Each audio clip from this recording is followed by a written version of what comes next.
ਘੱਟੋ ਘੱਟ 1500 ਪਿੰਡ ਇਸ ਵਕਤ ਹੜ੍ਹਾਂ ਦੀ ਚਪੇਟ ਦੇ ਵਿੱਚ ਆ ਚੁੱਕਾ ਆ। ਹਜ਼ਾਰਾਂ ਕਿੱਲਿਆਂ ਦੇ ਉੱਤੇ ਸਿਰਫ ਪਾਣੀ ਹੀ ਪਾਣੀ ਦਿਸ ਰਿਹਾ ਹੈ। ਤਾਂ ਹਾਲਾਤਾਂ ਤੇ ਗੱਲ ਕਰੀਏ ਤਾਂ ਕਿੱਦਾਂ ਦੇ ਹਾਲਾਤ ਹੈ ਇਸ ਵਕਤ? ਤਕਰੀਬਨ 2 ਹਫ਼ਤੇ ਹੋ ਗਏ ਆ ਹੜ੍ਹਾਂ ਦੀ ਤਰਾਸਦੀ ਦੇ ਨਾਲ, ਖਾਸ ਕਰਕੇ ਜਿਹੜਾ ਪੰਜਾਬ ਸੂਬਾ ਆ ਉਹਦੇ ਬਹੁਤੇ ਪਿੰਡ ਜੂਝ ਰਹੇ ਆ। ਪਰ ਅੱਜ ਆਪਾਂ ਗੱਲ ਕਰਨੀ ਹੈ ਕਿ ਸਰਕਾਰੀ ਨਲਾਇਕੀ ਤੇ ਪੰਜਾਬੀਆਂ ਦੀ ਚੜ੍ਹਦੀ ਕਲਾ। ਪੰਜਾਬੀਆਂ ਨੇ ਆਪਣੀ ਹਿੱਕ ਢਾਹ ਕੇ ਤੇ ਉਹਨੂੰ ਉਸ ਭੀੜ ਨੂੰ ਪਿੱਛੇ ਧੱਕਿਆ ਆ। ਜਕਾਰੇ ਚੜ੍ਹਦੀ ਕਲਾ ਨਾਲ ਉਸ ਸਮੇਂ ਦਾ ਮੁਕਾਬਲਾ ਕੀਤਾ ਹੈ।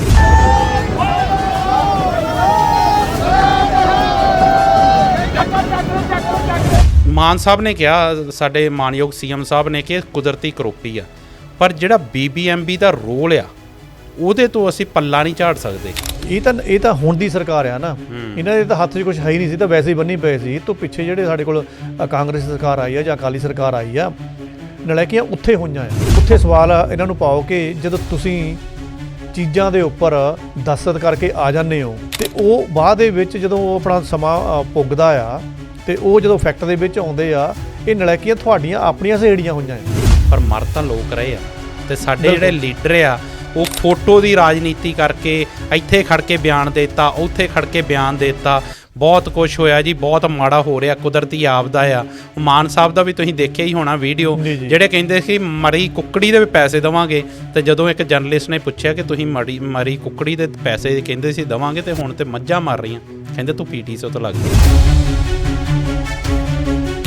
ਅਸੀਂ ਜਦੋਂ ਟੀਟੀਆਂ ਇਹੋ ਜਿਹੀਆਂ ਸਾਈਨ ਕਰਤੀਆਂ, ਅਸੀਂ ਰਾਜਸਥਾਨ ਦੀ ਸਾਈਨਿੰਗ ਦੇ ਵਿੱਚ ਕੀ ਲਿਖਿਆ ਹੋਇਆ ਆ ਕਿ ਅਸੀਂ ਭਾਈ ਕੋਈ ਨਹੀਂ ਤੇਰਾ ਦੇਖਾਂਗੇ, ਪੂਰਾ ਸਾਲ ਤੇਰਾ ਨਾ ਪਾਣੀ ਚੱਲਦਾ ਰਿਹਾ ਕਰੂਗਾ। ਭਾਈ ਪਾਣੀ ਰੋਕੂਗੇ ਤਾਂ ਉਹਨਾਂ ਦਾ ਫਿਰ ਚੱਲਦਾ ਰਹੂਗਾ। ਤੁਸੀਂ ਜਦੋਂ ਸਾਈਨ ਕੀਤੇ ਹੋਏ ਆ, ਇਹਦਾ ਮਤਲਬ ਤੁਸੀਂ ਜ਼ਰੂਰਤ ਤੋਂ ਜ਼ਿਆਦਾ ਦੇਰ ਤੱਕ ਪਾਣੀ ਰੋਕ ਕੇ ਰੱਖਦੇ ਆ। ਤੁਹਾਡੀ ਮਜਬੂਰੀ ਆ ਕਿ ਅਸੀਂ ਰਾਜਸਥਾਨ ਨੂੰ ਪਾਣੀ ਚਲਵਾਉਣਾ ਆ। ਪਰ ਸਾਨੂੰ ਇਹ ਭੁੱਲ ਜਾਂਦਾ ਕਿ ਜੇ ਬਾਰਿਸ਼ ਜ਼ਿਆਦਾ ਹੋ ਗਈ ਜਾਂ ਬੱਦਲ ਫਟ ਗਏ ਆ ਜਾਂ ਲਗਾਤਾਰ ਬਾਰਿਸ਼ ਇੰਨੀ ਹੁੰਦੀ ਆ ਜੀ, ਤਾਂ ਉਹਦੇ ਵਿੱਚ ਸਭ ਤੋਂ ਪਹਿਲਾਂ ਉਹ ਪਾਣੀ ਨੇ ਬਹਾਉਣਾ ਕਿ ਇਹਨੂੰ ਸਾਡੇ ਆਪਣੇ ਸੂਬੇ ਨੂੰ ਬਹਾਉਣਾ। ਮਾਝੇ ਦੀ ਗੱਲ ਕਰੀਏ ਤਾਂ ਮਾਝੇ ਦੀ ਤਸਵੀਰ ਹੀ ਵੱਖਰੀ ਆ। ਅਜਨਾਲੇ ਵਾਲੇ ਪਾਸੇ ਕੈਸੇ ਹਾਲਾਤ ਵੇਖਣ ਨੂੰ ਮਿਲੇ, ਪਰ ਸਾਡੇ ਬਾਬੇ ਦਾਦੇ ਲੰਗਰਾਂ ਦੀ ਉੱਥੇ ਜਿੱਦਾਂ ਕਹਿ ਲਓ ਕਿ ਝੜੀ ਲੱਗ ਗਈ। ਪੰਜਾਬ ਦੇ ਕੋਨੇ-ਕੋਨੇ ਤੋਂ ਲੋਕ ਉੱਥੇ ਪਹੁੰਚੇ, ਲੰਗਰ ਲੈ ਕੇ ਪਹੁੰਚੇ, ਤੇ ਉਹ ਦੇਖ ਕੇ ਇੱਕ ਬਹੁਤ ਅਨੋਖੀ ਚੰਗਾ ਲੱਗਦਾ ਕਿ ਬੇਸ਼ੱਕ ਪੰਜਾਬ ਤੇ ਜਿੰਨੇ ਮਰਜ਼ੀ ਹਮਲੇ ਹੋਣ, ਪਰ ਪੰਜਾਬੀ ਹਮੇਸ਼ਾ ਪੰਜਾਬੀਅਤ ਲਈ, ਪੰਜਾਬ ਲਈ ਖੜਾ ਹੋ।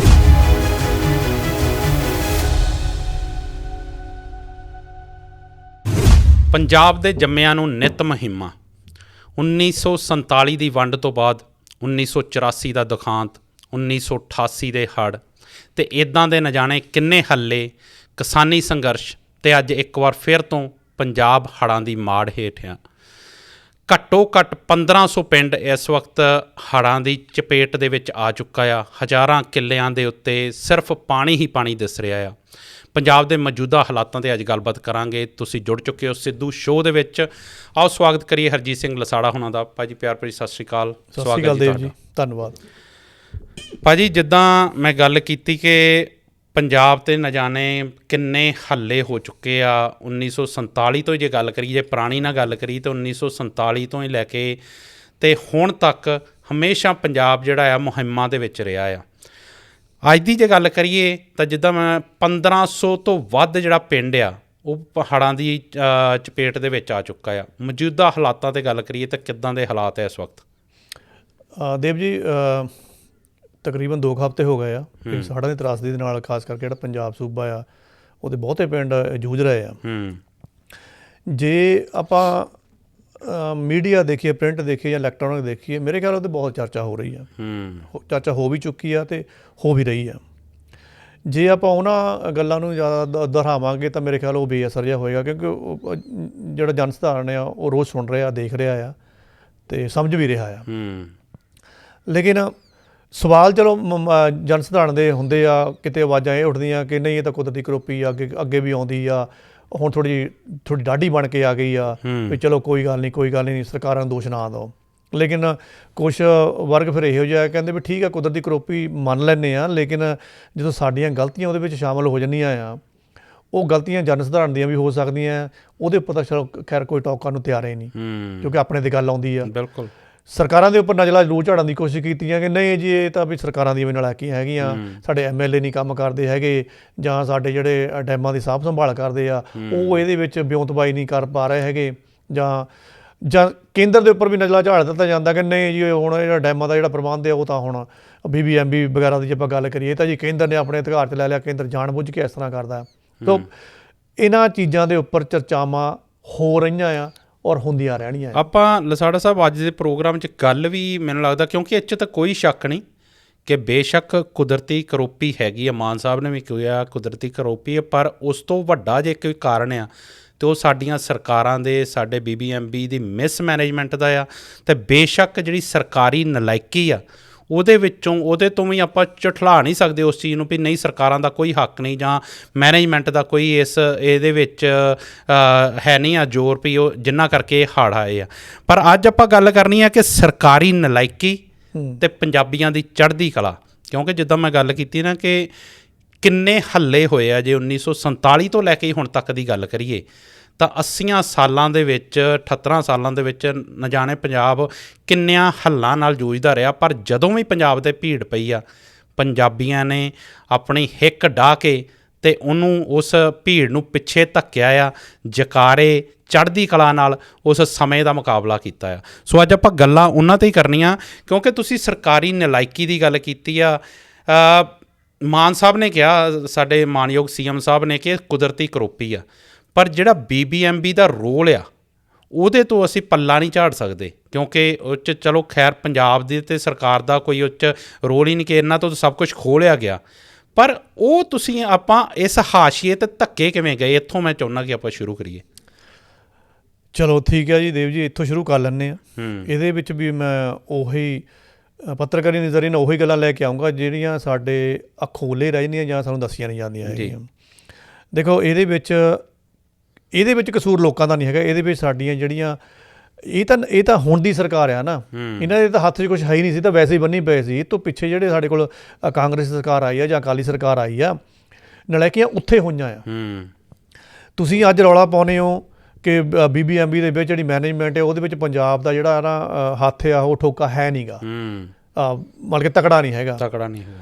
ਇਹਨਾਂ ਸਾਰੀਆਂ ਸਰਕਾਰਾਂ ਦੇ ਜਿਹੜੇ ਨੁਮਾਇੰਦੇ ਆ ਜਾਂ ਇਹਨਾਂ ਦੇ ਜਿਹੜੇ CM ਜਾਂ ਡਿਪਟੀ CM ਰਹਿ ਗਏ ਆ, ਜਾਂ ਜਿਹੜੇ ਇਹਨਾਂ ਦੇ ਪ੍ਰਧਾਨ ਨੇ ਸੂਬਿਆਂ ਦੇ ਬਣੇ ਸੀ, ਉਹਨਾਂ ਸਾਰਿਆਂ ਨੂੰ ਬਿਠਾ ਕੇ ਉੱਥੇ ਸਵਾਲ ਇਹਨਾਂ ਨੂੰ ਪਾਓ ਕਿ ਜਦੋਂ ਤੁਸੀਂ ਚੀਜ਼ਾਂ ਦੇ ਉੱਪਰ ਦਸਤਖਤ ਕਰਕੇ ਆ ਜਾਂਦੇ ਹੋ ਅਤੇ ਉਹ ਬਾਅਦ ਦੇ ਵਿੱਚ ਜਦੋਂ ਉਹ ਆਪਣਾ ਸਮਾਂ ਪੁੱਗਦਾ ਆ ਅਤੇ ਉਹ ਜਦੋਂ ਫੈਕਟ ਦੇ ਵਿੱਚ ਆਉਂਦੇ ਆ, ਇਹ ਨਲਾਇਕੀਆਂ ਤੁਹਾਡੀਆਂ ਆਪਣੀਆਂ ਸਹੇੜੀਆਂ ਹੋਈਆਂ ਆ। ਜੇ ਤੁਹਾਡੀ ਉੱਥੇ ਨੁਮਾਇੰਦਗੀ ਘਟੀ ਆ, ਇਹ ਤੁਸੀਂ ਕਿਸੇ ਨਾ ਕਿਸੇ ਆਪਣੇ ਸਵਾਰਥੀ ਹਿੱਤਾਂ ਦੇ ਬਹਾਨੇ ਸਾਰਾ ਕੁਝ ਕੀਤਾ ਹੋਇਆ ਹੈ, ਜਿਹਦੇ ਕਰਕੇ ਤੁਹਾਡੇ ਹੱਥ ਉਹਨਾਂ ਨੇ ਬੰਨੇ ਆ। ਬਿਲਕੁਲ। ਅਤੇ ਨਾਲ ਦਾ ਸੂਬਾ ਹੁਣ ਦੇਖੋ, ਸਾਨੂੰ ਪਾਣੀ ਉੱਪਰ ਪਹਾੜੀਆਂ ਤੋਂ ਆਉਣਾ, ਹਿਮਾਚਲ ਤੋਂ ਆਉਣਾ ਆ, ਇਹਦਾ ਮਤਲਬ ਸਾਨੂੰ ਪਹਿਲਾਂ ਸਭ ਤੋਂ ਜ਼ਿਆਦਾ ਉਹਨੇ ਘੇਰਨਾ ਆ। ਅਤੇ ਜਿਹੜਾ ਗਵਾਂਢੀ ਸੂਬਾ ਆ, ਜੇ ਅਸੀਂ ਅੱਜ ਉਹਨੂੰ ਕਹੀ ਜਾਂਦੇ ਹਾਂ ਜੀ, ਹਰਿਆਣੇ ਵਾਲੇ ਕਹਿੰਦੇ ਹੁਣ 800 ਕਿਊਸੈਕ ਨਾ ਦਿਓ ਸਾਨੂੰ, 600 ਕਿਊਸੈਕ ਤੱਕ ਦੇ ਦਿਓ। ਅਤੇ ਸਾਨੂੰ ਚਿੜ ਆਉਂਦੀ ਆ ਕਿ ਹੁਣ ਕਿਉਂ 6 ਮੰਗਦੇ ਆ ਭਾਈ, ਲਾਓ ਹੁਣ 8, ਹੁਣ 10 ਲਾਓ ਸਮਾਂ। ਉਹ ਭਾਈ ਕਿਉਂ ਲੈਣ ਉਹ? ਕਿਉਂਕਿ ਤੁਸੀਂ ਹੀ ਸਾਈਨ ਕੀਤਾ ਹੋਇਆ ਨਾ ਆਪਣੀ ਟ੍ਰੀਟੀ ਦੇ ਵਿੱਚ ਕਿ ਭਾਈ ਉੱਦਾਂ ਅਸੀਂ 8 ਕਿਊਸੈਕ ਤੱਕ ਤੁਹਾਨੂੰ ਦਿੰਦੇ ਹਾਂ, ਹਾਂ ਜਦੋਂ ਤੁਹਾਡੀ ਕਿਤੇ ਲੋੜ ਘੱਟ ਹੋਈ ਤੁਸੀਂ ਸਾਨੂੰ ਦੱਸ ਦਿਓ, ਅਸੀਂ ਤੁਹਾਨੂੰ ਘੱਟ ਦੇ ਦਾਂਗੇ। ਉਹ ਭਾਈ ਕਹਿ ਰਿਹਾ ਵੀ ਹੁਣ ਲੋੜ ਸਾਨੂੰ ਘੱਟ ਆ, ਤੁਹਾਨੂੰ ਘੱਟ ਦਿਓ। ਅਤੇ ਪਰ ਰੌਲਾ ਲਸਾੜਾ ਸਾਹਿਬ ਇਹ ਆ ਕਿ ਜਿੱਦਾਂ ਤੁਸੀਂ ਗੱਲ ਕਰ ਰਹੇ ਹੋ ਕਿ ਕਸੂਰ ਤੇ ਸਰਕਾਰਾਂ ਦਾ, ਕਿ ਸਾਈਨ ਇਹਨਾਂ ਨੇ ਕੀਤੇ ਆਪਣੇ ਸਵਾਰਥਾਂ ਨੂੰ ਅੱਗੇ ਰੱਖ ਕੇ, ਅਤੇ ਇਹ ਸਾਈਨ ਕਰਕੇ ਅਤੇ ਆਪਣੇ ਹੱਥ ਬੰਨ੍ਹ ਆਉਂਦੇ ਆ। ਕਸੂਰ ਸਰਕਾਰਾਂ ਦਾ ਕਿ ਜੇ ਆਪਾਂ ਰਾਜਸਥਾਨ ਦੀ ਜਾਂ ਹਰਿਆਣੇ ਦੀ ਗੱਲ ਕਰੀਏ, ਉਹ ਕਹਿੰਦੇ ਕਿ ਸਾਨੂੰ ਇੰਨਾ ਪਾਣੀ ਚਾਹੀਦਾ, ਹੁਣ ਨਹੀਂ, ਸਾਨੂੰ ਇੰਨੀ ਲੋੜ ਨਹੀਂ। ਪਰ ਮਰ ਤਾਂ ਲੋਕ ਰਹੇ ਆ ਨਾ। ਅਤੇ ਸਾਡੇ ਜਿਹੜੇ ਲੀਡਰ ਆ ਉਹ ਫੋਟੋ ਦੀ ਰਾਜਨੀਤੀ ਕਰਕੇ ਇੱਥੇ ਖੜ੍ਹ ਕੇ ਬਿਆਨ ਦੇ ਦਿੱਤਾ, ਉੱਥੇ ਖੜ੍ਹ ਕੇ ਬਿਆਨ ਦੇ ਦਿੱਤਾ, ਬਹੁਤ ਕੁਛ ਹੋਇਆ ਜੀ, ਬਹੁਤ ਮਾੜਾ ਹੋ ਰਿਹਾ, ਕੁਦਰਤੀ ਆਪਦਾ ਆ। ਉਹ ਮਾਨ ਸਾਹਿਬ ਦਾ ਵੀ ਤੁਸੀਂ ਦੇਖਿਆ ਹੀ ਹੋਣਾ ਵੀਡੀਓ, ਜਿਹੜੇ ਕਹਿੰਦੇ ਸੀ ਮਰੀ ਕੁੱਕੜੀ ਦੇ ਵੀ ਪੈਸੇ ਦੇਵਾਂਗੇ, ਅਤੇ ਜਦੋਂ ਇੱਕ ਜਰਨਲਿਸਟ ਨੇ ਪੁੱਛਿਆ ਕਿ ਤੁਸੀਂ ਮਰੀ ਕੁੱਕੜੀ ਦੇ ਪੈਸੇ ਕਹਿੰਦੇ ਸੀ ਦੇਵਾਂਗੇ, ਅਤੇ ਹੁਣ ਤਾਂ ਮੱਝਾਂ ਮਰ ਰਹੀਆਂ, ਕਹਿੰਦੇ ਤੂੰ PTC ਤੋਂ ਲੱਗਦਾ। ਸੋ ਉਹ ਜਿਹੜੀ ਰਾਜਨੀਤੀ ਆ ਉਹ ਅਜੇ ਵੀ ਉੱਦਾਂ ਹੀ ਚੱਲ ਰਹੀ ਆ। ਰਾਜਨੀਤੀ ਜਦੋਂ ਰੰਜਿਸ਼ ਦੇ ਉੱਪਰ ਖੜੋਤੇ ਆ ਜਾਵੇ ਨਾ, ਫਿਰ ਇੱਦਾਂ ਦੇ ਬਿਆਨ ਦਿੱਤੇ ਜਾਂਦੇ ਆ।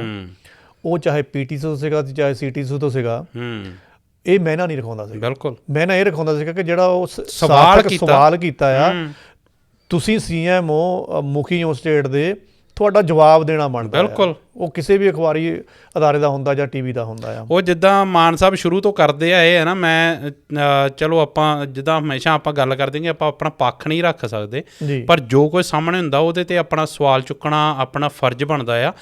ਕਿਉਂਕਿ ਜਦੋਂ ਇਹ ਚੀਜ਼ ਹੋਈ ਆ ਉਦੋਂ ਇਹ ਕਹਿੰਦੇ ਸੀ ਕਿ ਜਿਹੜੇ ਪੁਰਾਣੀਆਂ ਸਰਕਾਰਾਂ ਹਮੇਸ਼ਾ ਦੂਜੇ ਦੇ ਸਿਰ 'ਤੇ ਪਾ ਦਿੰਦੀਆਂ ਆ, ਜਦੋਂ ਅਸੀਂ ਆ ਗਏ ਅਸੀਂ ਤਾਂ ਐਂ ਕਰਾਂਗੇ, ਅਸੀਂ ਇਉਂ ਕਰਾਂਗੇ। ਅਤੇ ਹੁਣ ਜਦੋਂ ਇਹਨਾਂ ਨੂੰ ਸਵਾਲ ਪੁੱਛਿਆ ਤਾਂ ਇਹ ਵੀ ਸੁਖਬੀਰ ਬਾਦਲ ਦਾ ਨਾਂ ਲੈ ਕੇ ਤੇ ਨਿਕਲ ਗਏ ਉੱਥੋਂ ਜੀ। ਉਹ ਕਿਉਂਕਿ ਹੁਣ ਤੁਹਾਡੇ ਹੱਥਾਂ ਦੇ ਵਿੱਚ ਕੁਛ ਨਹੀਂ ਹੈਗਾ ਨਾ, ਇਸ ਕਰਕੇ ਜਦੋਂ ਤੁਸੀਂ ਟ੍ਰੀਟੀਆਂ ਸਾਈਨ ਕਰਦੇ ਹੋ, ਹੁਣ ਇਹ ਜਿੱਦਾਂ ਕਹਿੰਦੇ ਆ ਵੀ ਸਾਡੇ ਕੋਲ GST ਦੇ ਪੈਸੇ ਜਿਹੜਾ ਕੇਂਦਰ ਮਾਰ ਕੇ ਬੈਠਾ, ਜੇ ਸਾਨੂੰ ਉਹ ਮਿਲ ਜਾਂਦੇ ਤਾਂ ਅਸੀਂ 3 ਸਾਲਾਂ ਦੇ ਵਿੱਚ ਪੰਜਾਬ ਨੂੰ ਰੰਗਲਾ ਪੰਜਾਬ ਬਣਾ ਦੇਣਾ ਸੀਗਾ। ਲੋਕਾਂ ਨੂੰ ਵੀ ਐਂ ਲੱਗਦਾ ਖਰੇ ਸੱਚੀ ਕੇਂਦਰ ਵਾਲੇ ਧੱਕਾ ਕਰੀ ਜਾਂਦੇ ਆ। ਚਲੋ ਮੰਨ ਲਓ ਕੇਂਦਰ ਵਾਲੇ ਧੱਕਾ ਕਰਦੇ ਆ ਕਿਉਂਕਿ ਉਹਨਾਂ ਦੀ ਇੱਥੇ ਸਰਕਾਰ ਹੈ ਨਹੀਂ ਗੀ, ਜਿੱਥੇ ਉਹਦੀ ਸਰਕਾਰ ਨਾ ਹੋਵੇ ਸੂਬੇ ਦੇ ਵਿੱਚ ਇੰਨਾ ਕੁ ਤਾਂ ਚਲੋ ਖਾਸ ਕਰਕੇ ਇੰਡੀਆ ਦੇ ਵਿੱਚ ਤਾਂ ਧੱਕਾ ਚੱਲਦਾ ਹੀ ਕਰਦੇ ਹੁੰਦੇ ਆ। ਠੀਕ ਹੈ ਜੀ, ਪਰ ਜਿੰਨਾ ਕੁ ਧੱਕਾ ਤੁਸੀਂ ਬਣਾ ਕੇ ਦਿਖਾ ਰਹੇ ਹੋ ਲੋਕਾਂ ਨੂੰ, ਅਸਲ 'ਚ ਉਹ ਧੱਕਾ ਇੰਨਾ ਹੈ ਨਹੀਂ ਗਾ। ਇਸ ਮਾਮਲੇ ਦੇ ਵਿੱਚ ਕੀ ਆ ਕਿ ਜਿਹੜੀਆਂ ਪਿਛਲੀਆਂ ਸਰਕਾਰਾਂ ਸਾਡੇ ਕੋਲ ਗੁਜ਼ਰੀਆਂ ਉਹਨਾਂ ਨੇ ਤਾਂ ਲਿਖੇ ਆਪਣੇ ਸਾਈਨ ਦਿੱਤੇ ਹੋਏ ਆ ਵੀ 5 ਸਾਲ ਦੇ ਵਿੱਚ ਸਾਡਾ GST ਤੱਕ ਦਾ ਹੈਗਾ, ਉਸ ਤੋਂ ਬਾਅਦ ਇਹ ਸੀਨੇ ਸਾਰਾ ਖਾਤੇ ਮਤਲਬ ਹੁਣ ਸੀਨ ਖਾਤੇ ਹੁਣ ਕਾਹਦੇ ਪੈਸੇ ਬਿਲਕੁਲ ਇਹ ਕਿਉਂ ਨਹੀਂ ਤੁਸੀਂ ਦੱਸਦੇ ਹੈਗੇ? ਸਾਡੇ ਕੋਲ ਮੰਡੀ ਬੋਰਡ ਦਾ ਪੈਸਾ ਨਹੀਂ ਬਣਦਾ ਹੈਗਾ, ਇਹ ਤੁਹਾਡੀਆਂ ਖੁਦ ਦੀਆਂ ਨਲੇਕੀਆਂ ਨੇ। ਲਸਾੜਾ ਸਾਹਿਬ ਜੇ ਗੱਲ ਪੂਰੀ ਦੱਸਤੀ, ਰਾਜਨੀਤੀ ਕਿਵੇਂ ਚੱਲਣੀ ਆ ਸਾਡੀ? ਉਹ ਪਿਛਲਿਆਂ ਨੇ ਤਾਂ ਫਿਰ ਉਹ ਵਕਤੀ ਤੌਰ 'ਤੇ ਜ਼ਿਆਦਾ ਪੈਸੇ ਚਾਹੀਦੇ ਸੀ, ਉੱਧਰ ਵੋਟ ਬੈਂਕ ਵਧਾਉਣਾ ਸੀ, ਉਹਨਾਂ ਨੇ ਉਹ ਸਾਈਨ ਕਰ ਦਿੱਤਾ। ਜ਼ਿਆਦਾ ਤੁਸੀਂ ਜਦੋਂ ਆਏ ਸੀਗੇ ਇਹਨਾਂ ਚੀਜ਼ਾਂ ਦੀ ਇੱਕ ਲਿਸਟ ਬਣਾਉਂਦੇ ਔਰ ਇਹਦੇ ਉੱਪਰ ਕਹਿ ਲਓ ਕਿ ਬੈਠਦੇ, ਉਹਦੇ ਉੱਪਰ ਮੁਲਾਕਾਤਾਂ ਕਰਦੇ, ਸੈਂਟਰ 'ਚ ਜਾਂਦੇ, ਆਪਣਾ ਸਮਾਂ ਮੰਗਦੇ, ਭਾਈ ਇਹਨਾਂ ਨੂੰ ਦੁਰਸਤ ਕਰੋ, ਇਹ ਤਾਂ ਗਲਤ ਹੋਇਆ ਪਿਆ।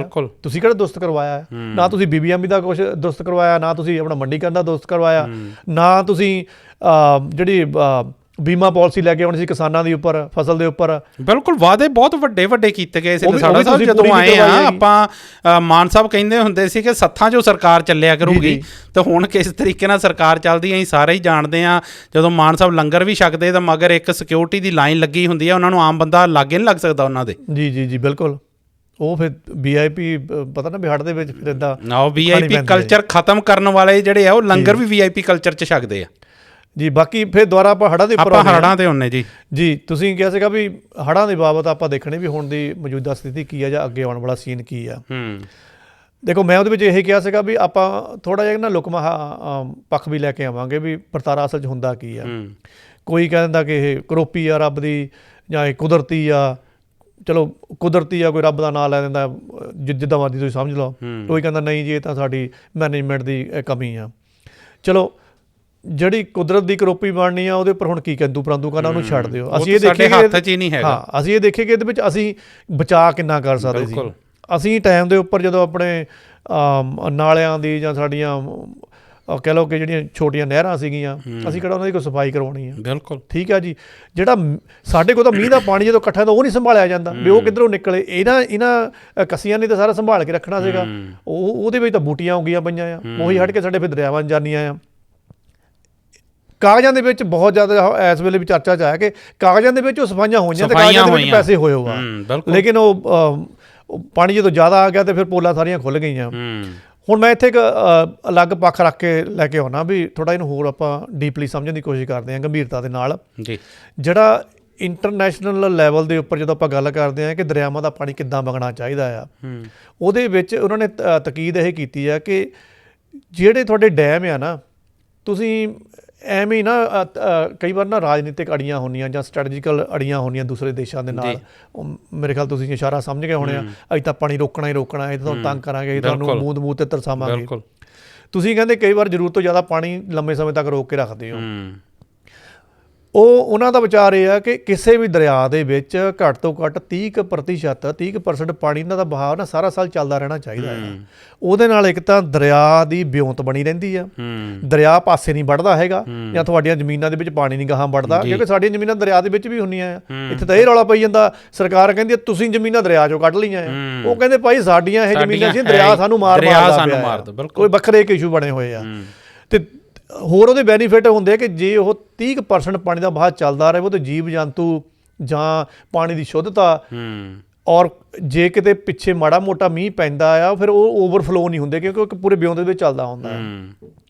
ਜਦੋਂ ਸਾਨੂੰ ਇਹ ਪਤਾ ਸੀਗਾ ਕਿ ਇੰਟਰਨੈਸ਼ਨਲ ਲੈਵਲ ਦੇ ਉੱਪਰ ਸਾਡੇ ਕੋਲ ਪੂਰੀ ਇਨਫੋਰਮੇਸ਼ਨ ਆ ਵੀ ਇਸ ਵਾਰ ਤਾਂ ਪੌਣੇ 200 ਮਿਲੀਮੀਟਰ ਤੱਕ ਬਾਰਿਸ਼ ਹੋਣੀ ਆ ਦਿਹਾੜੀ ਦੀ। ਤੁਸੀਂ 1.5 ਕੁ ਮਹੀਨਾ ਪਹਿਲਾਂ ਇੱਕ ਜਾਂ ਅੱਧਾ ਕਿਊਸਕ ਜਾਂ 150 ਕਿਊਸਕ ਪਾਣੀ ਨੂੰ ਤੁਸੀਂ ਕਿਉਂ ਨਹੀਂ ਰੋੜਿਆ? ਬਿਲਕੁਲ। ਤੁਸੀਂ ਕਿਉਂ ਸਟੋਰ ਕਰਕੇ ਰੱਖਿਆ? ਮੈਂ ਦੱਸ ਦਿੰਦਾ ਕਿਉਂ ਸਟੋਰ ਕਰਕੇ ਰੱਖਦੇ ਆ। ਦੁੱਖ ਲੱਗਣਾ ਆ ਖਾਸ ਕਰਕੇ ਰਾਜਨੀਤਿਕ ਲੋਕਾਂ ਨੂੰ, ਪਰ ਸਾਨੂੰ ਵਿਚਲੀਆਂ ਗੱਲਾਂ ਦਾ ਪਤਾ ਚੱਲਦਾ ਕਿ ਗੱਲਬਾਤ ਹੁੰਦੀ ਆ। ਅਸੀਂ ਜਦੋਂ ਟੀਟੀਆਂ ਇਹੋ ਜਿਹੀਆਂ ਸਾਈਨ ਕਰਤੀਆਂ, ਅਸੀਂ ਰਾਜਸਥਾਨ ਦੀ ਸਾਈਨਿੰਗ ਦੇ ਵਿੱਚ ਕੀ ਲਿਖਿਆ ਹੋਇਆ ਆ ਕਿ ਅਸੀਂ ਭਾਈ ਕੋਈ ਨਹੀਂ ਤੇਰਾ ਦੇਖਾਂਗੇ, ਪੂਰਾ ਸਾਲ ਤੇਰਾ ਨਾ ਪਾਣੀ ਚੱਲਦਾ ਰਿਹਾ ਕਰੂਗਾ।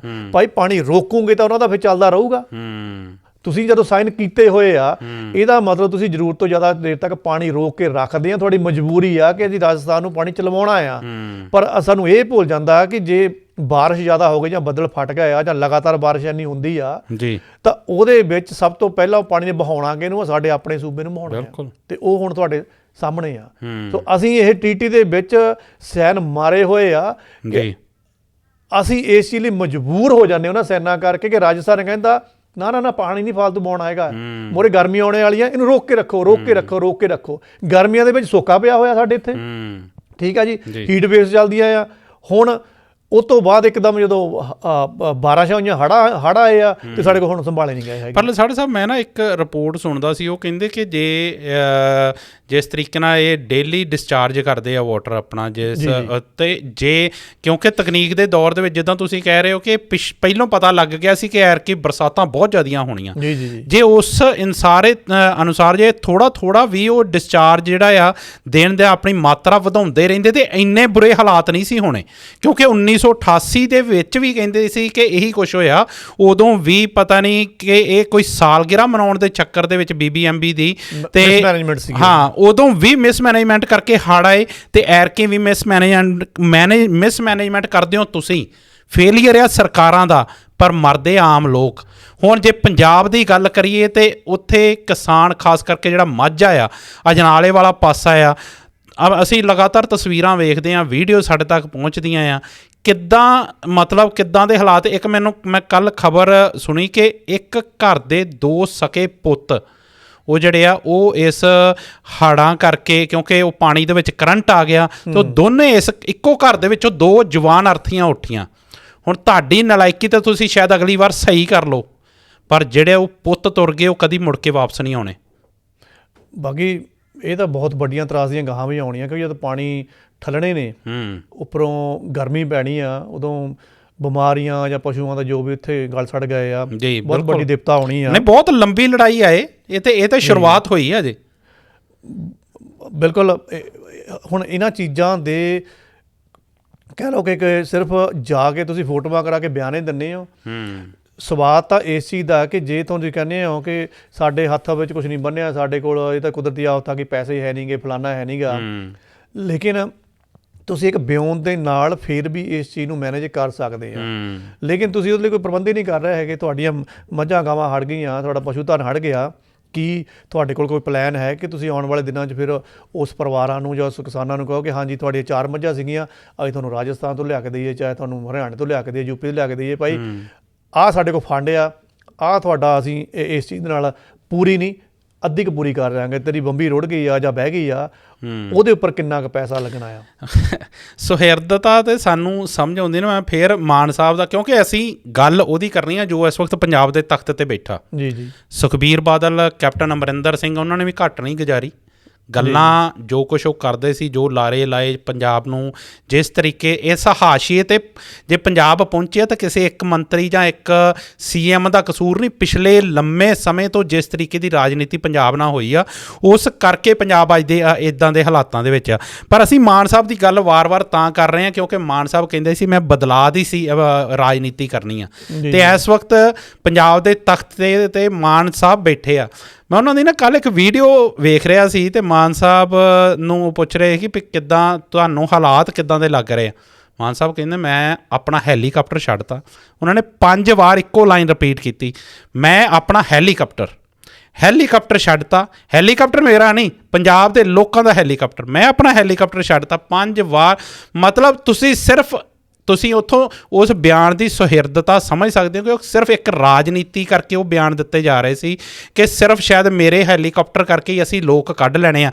ਪਰ ਜਿਹੜੇ ਲੱਖਾਂ ਜਿਹੜੇ ਲੋਕ ਫਸੇ ਹੋਏ ਆ, ਪਸ਼ੂ ਮਰ ਰਹੇ ਆ, ਰੁੜ ਰਹੇ ਆ ਉਹਨਾਂ ਪਾਣੀਆਂ ਦੇ ਵਿੱਚ, ਲੋਕ ਐਸੇ ਕੋਠਿਆਂ 'ਤੇ ਬੈਠੇ ਆ ਲਸਾੜਾ ਸਾਹਿਬ ਜਿੱਥੇ ਥੱਲੇ ਬਾਲੇ ਚੋ ਰਹੇ ਆ।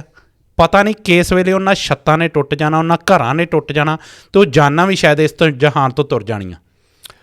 ਤਰਾਸਦੀ ਇਹ ਤੋਂ ਵੀ ਜ਼ਿਆਦਾ ਜਦੋਂ ਆਪਾਂ ਕਹਿੰਦੇ ਵੀ ਛੱਤਾਂ ਦੇ ਲੋਕ ਬੈਠੇ ਆ, ਅਸੀਂ ਦੇਖਣੇ ਵਾਲੇ, ਸੁਣਨੇ ਵਾਲੇ ਜਾਂ ਪੜ੍ਹਨੇ ਵਾਲੇ ਲੱਗਦਾ ਚਲੋ ਛੱਤਾਂ 'ਤੇ ਬੈਠੇ ਆ, ਠੀਕ ਹੈ ਚਲੋ ਕੋਈ ਨਹੀਂ, ਪਾਣੀ ਉੱਤਰ ਜੂਗਾ, ਚੱਕ ਲੈਣਗੇ ਜੇ ਆ ਉਹ ਆ।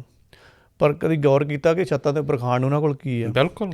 ਤੁਸੀਂ ਜਦ ਰਾਤ ਦਾ ਸੀਨ ਦੇਖਿਓ, ਮੈਂ ਤਾਂ ਉਹ ਵੀਡੀਓ ਵੀ ਦੇਖੀਆਂ ਹੋਈਆਂ ਆ, ਰਾਤ ਨੂੰ ਦੇਖੋ ਬੱਚੇ ਵੀ ਉੱਪਰ ਹੋਣਗੇ, ਸਾਡੀਆਂ ਮਾਤਾਵਾਂ ਭੈਣਾਂ ਵੀ ਹੋਣਗੀਆਂ, ਜਿਹੜੇ ਪਰਿਵਾਰ ਦੇ ਸੀਨੀਅਰ ਮੈਂਬਰ ਆ ਨਾ, ਕਿਉਂਕਿ ਪਾਣੀ ਤੁਹਾਡੇ ਥੱਲੇ ਫੁੱਟ ਦੇ ਨਾਲ ਦੀ ਲੰਘਣ ਡਿਆ ਕੋਠੇ ਤੋਂ, ਤੇ ਤੁਸੀਂ ਛੱਤ 'ਤੇ ਬੈਠੇ ਹੋ, ਤੇ ਤੁਸੀਂ ਕਿਆ ਉੱਥੇ ਸੇਫ ਹੋ?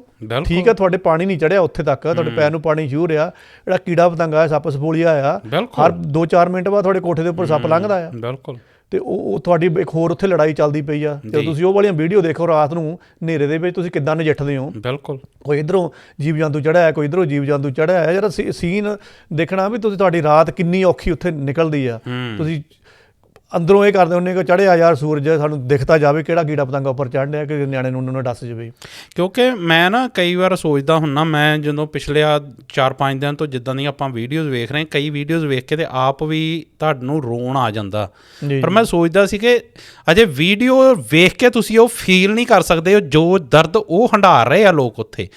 ਮੈਂ ਸੋਚਦਾ ਸੀ ਕਿ ਜੇ ਆਪਾਂ ਨੂੰ ਵੀਡੀਓ ਦੇਖ ਕੇ ਐਸਾ ਮਤਲਬ ਆਪਣੀਆਂ ਅੱਖਾਂ ਭਿੱਜ ਜਾਂਦੀਆਂ ਪਾਣੀ ਦੇ ਨਾਲ, ਅਤੇ ਜੋ ਹਾਲਾਤ ਜਿਨ੍ਹਾਂ ਦੇ ਪਿੰਡੇ 'ਤੇ ਜਿਹੜੇ ਪੰਜਾਬੀ ਉਹ ਆਪਣੇ ਪਿੰਡੇ 'ਤੇ ਹੰਢਾ ਰਹੇ ਆ, ਉਹ ਕਿਸ ਹਾਲਾਤਾਂ 'ਚ ਸਫ਼ਰ ਕਰ ਰਹੇ ਹੋਣੇ ਆ।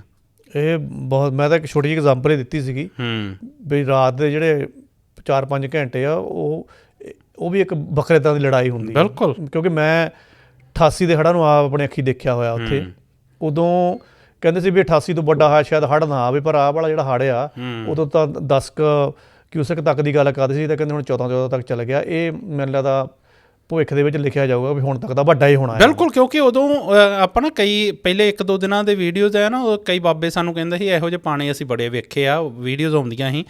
ਪਰ ਉਹ ਐਕਚੁਅਲੀ ਗੱਲ ਉਹੀ, ਉਹਨਾਂ ਨੇ 1988 ਦੇ ਨਾਲ ਕੰਪੈਰੀਜ਼ਨ ਕੀਤਾ, ਪਰ ਇਹ ਹੜ੍ਹ ਉਹਦੇ ਨੂੰ ਕਿਤੇ ਵੱਡੇ ਹੋ ਕੇ ਆਏ ਆ। ਇਹ ਸਮਾਂ ਵੀ ਜ਼ਿਆਦਾ ਲੈਣਗੇ ਕਿਉਂਕਿ ਮੀਂਹ ਹਟਣ ਦਾ ਨਾਂ ਨਹੀਂ ਲੈ ਰਿਹਾ ਹੈਗਾ। ਜੀ ਬਿਲਕੁਲ। ਪਰ ਲਸਾੜਾ ਸਾਹਿਬ ਗੱਲ ਇਹੀ ਆ, ਸਰਕਾਰਾਂ ਦੀ ਬੇਸ਼ੱਕ ਨਲਾਇਕੀ ਆ, ਪਰ ਜਿੱਦਾਂ ਮੈਂ ਗੱਲ ਕੀਤੀ ਨਾ ਕਿ ਪੰਜਾਬ ਤਾਂ ਹਮੇਸ਼ਾ ਜਿਹੜੇ ਹੱਲੇ ਉਹ ਝੱਲਦਾ ਆਇਆ, ਪਰ ਪੰਜਾਬ ਦੇ ਨਾਲ ਜਦੋਂ ਵੀ ਹੱਲੇ ਹੁੰਦੇ ਆ, ਇੱਥੇ ਹਮਲੇ ਹੁੰਦੇ ਆ, ਭੀੜ ਪੈਂਦੀ ਆ, ਪੰਜਾਬੀਆਂ ਦੇ ਚਿਹਰੇ ਭਾਵੇਂ ਉੱਥੇ ਭੀੜ ਦੇ ਕਿ ਜੰਗ ਦੇ ਮੈਦਾਨ 'ਚ ਖੜੇ ਹੋਣ, ਉਹ ਤਾਂ ਵੀ ਹੱਸਦੇ ਹੁੰਦੇ ਆ, ਜਕਾਰੇ ਲਾਉਂਦੇ ਹੁੰਦੇ ਆ। ਆਪਣੇ ਸਾਹਮਣੇ ਪਤਾ ਨਹੀਂ ਕਿੰਨੇ ਕੁ ਐਸੀਆਂ ਵੀਡੀਓਜ਼ ਆਈਆਂ ਕਿ ਜਿਹਦੇ ਵਿੱਚ ਸਾਡੇ ਬਜ਼ੁਰਗ ਬਾਬੇ ਦਾਦੇ ਜਕਾਰੇ ਲਾ ਰਹੇ ਸੀ। ਤਾਂ ਉੱਥੋਂ ਸਾਨੂੰ ਐਂ ਪਤਾ ਲੱਗਦਾ ਕਿ ਪੰਜਾਬੀ ਜਿਹੜੇ ਆ, ਪੰਜਾਬੀ ਕਿਉਂ ਉਹਨਾਂ ਨੂੰ ਜਿੰਦਾ ਦਿਲ ਕਿਹਾ ਜਾਂਦਾ। ਖਾਸ ਕਰਕੇ ਮਾਝੇ ਦੀ ਗੱਲ ਕਰੀਏ ਤਾਂ ਮਾਝੇ ਦੀ ਤਸਵੀਰ ਹੀ ਵੱਖਰੀ ਆ। ਅਜਨਾਲੇ ਵਾਲੇ ਪਾਸੇ ਕੈਸੇ ਹਾਲਾਤ ਵੇਖਣ ਨੂੰ ਮਿਲੇ, ਪਰ ਸਾਡੇ ਬਾਬੇ ਦਾਦੇ ਲੰਗਰਾਂ ਦੀ ਉੱਥੇ ਜਿੱਦਾਂ ਕਹਿ ਲਓ ਕਿ ਝੜੀ ਲੱਗ ਗਈ।